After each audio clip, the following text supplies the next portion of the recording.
Hello，大家好，歡迎嚟到英文學渣 and English Underachiever 嘅 channel，我係 Matthew。前幾日喺 Threads 度見到有中三同學問，究竟應唔應該揀 English 好啊？Threads 有一面倒都話千祈唔好啊，咁我就歸納下大家俾出嚟嘅理由啦。第一，英文要好好啦；第二，要中意睇書啦；跟住 workload 好大啦。resources 又少，最後就係評分標準好主觀。對於中意睇書呢，我係絕對同意嘅，因為呢一科核心就係閱讀。你讀得呢一科至少要睇一本小説、一套 play、8個 short story、15首 poems 同埋幾套電影。如果你唔中意睇書呢， novel 同 play 嘅部分呢係會比較辛苦嘅。但至於其他觀點呢，我係完全唔認同嘅。咁講 workload 先啦，其實根據教育局 English 嘅 Curriculum and Assessment Guide， 呢科上課時數係建議有250小時嘅，而最少咧都會有220小時。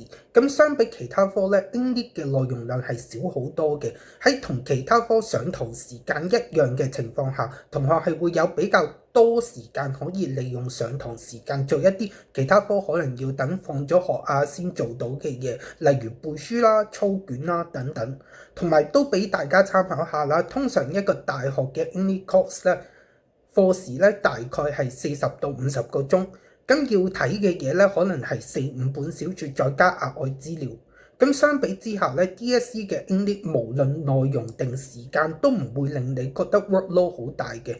咁如果依家有讀緊 English 嘅同學仔覺得 workload 好大，咁係時候應該要審視一下目前用緊嘅方法係咪有啲咩不足啦。至於 resources 方面，雖然坊間針對 DSE English 嘅 material 係比較少嘅，但針對 set test 嘅資源咧其實係多到泛濫嘅，譬如 SparkNotes 啦、eNotes 啦、LeetChalks 啦、Super Summary、Course Hero 同埋 Crash Course， 呢啲都係一啲讀 English 嘅同學仔可以運用嘅 resources， 只要你識得精明咁樣運用咧 resources 方面其實根本唔需要擔心，而 AI 亦都可以幫你解決唔少嘅煩惱。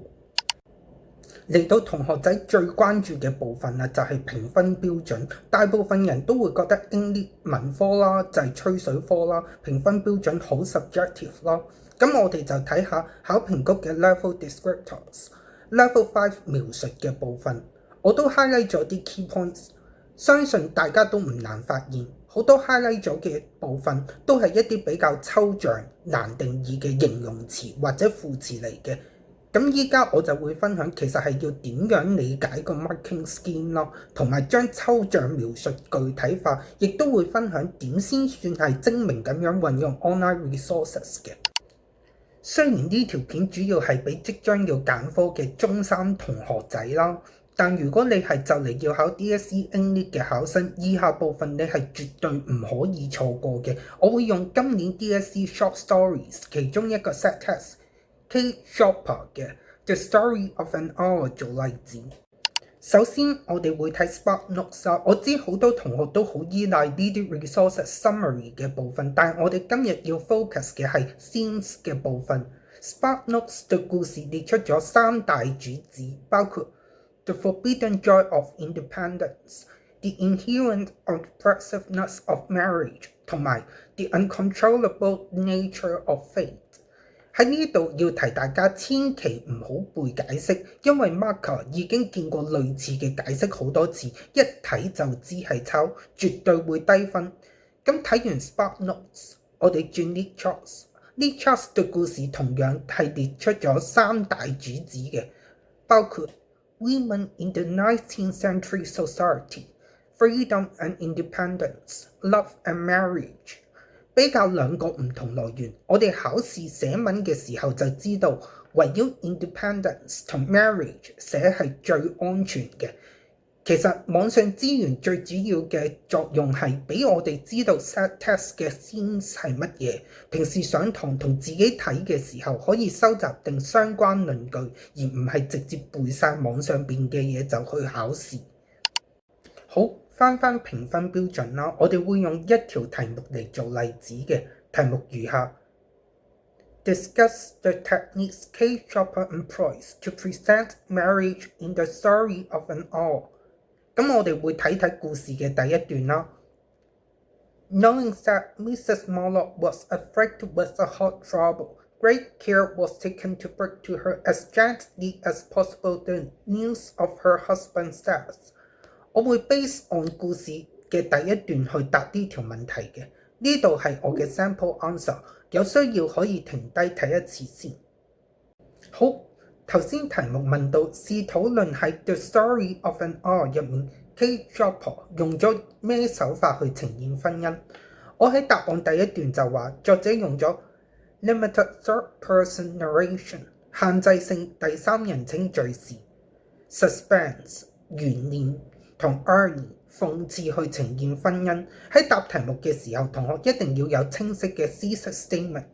題目問手法就答返手法。呢部分可能每個同學仔寫嘅嘢都唔一樣嘅，係冇標準答案嘅。最重要係後面點樣解釋。至於作者點呈現婚姻，我就話作者呈現婚姻係背負住好多傳統嘅社會期望嘅。可能你會覺得我咁樣寫好 mediocre， 網上資料都係咁講啦，就 DSE 程度嚟講，考評局係唔 expect 你嘅 argument 係 original 嘅，只要你後面嘅解釋有少少獨特性已經好足夠㗎啦。答案第二段嘅第一句我就回應返傳統嘅社會期望，其中一個係婚姻一定要有愛同好深嘅情感依附。第二句係一個故事情節嘅敘述。因為我哋淨係睇故事嘅第一段，所以冇得揀。但喺 DSE 嘅時候，點樣揀適當嘅情節去支持我哋嘅論點咧，都係要掌握嘅技巧嚟嘅。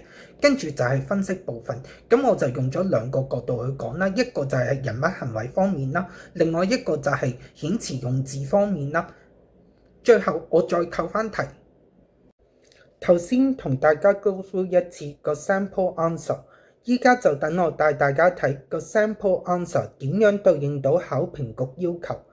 首先 descriptor 入面講到 a clearly developed response， 所謂清晰地闡述嘅回應，指嘅係你篇 essay 要有明確嘅 thesis statement 加論證，而論證每一段要包含主旨句、情節簡述、分析、打圓場。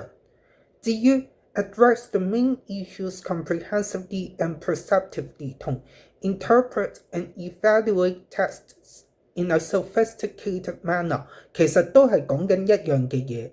啱啱例題嘅 main issues 係 techniques 同 marriage， 而當我哋要討論作者對婚姻嘅觀點嘅時候，其實就係回歸到 themes 嘅部分。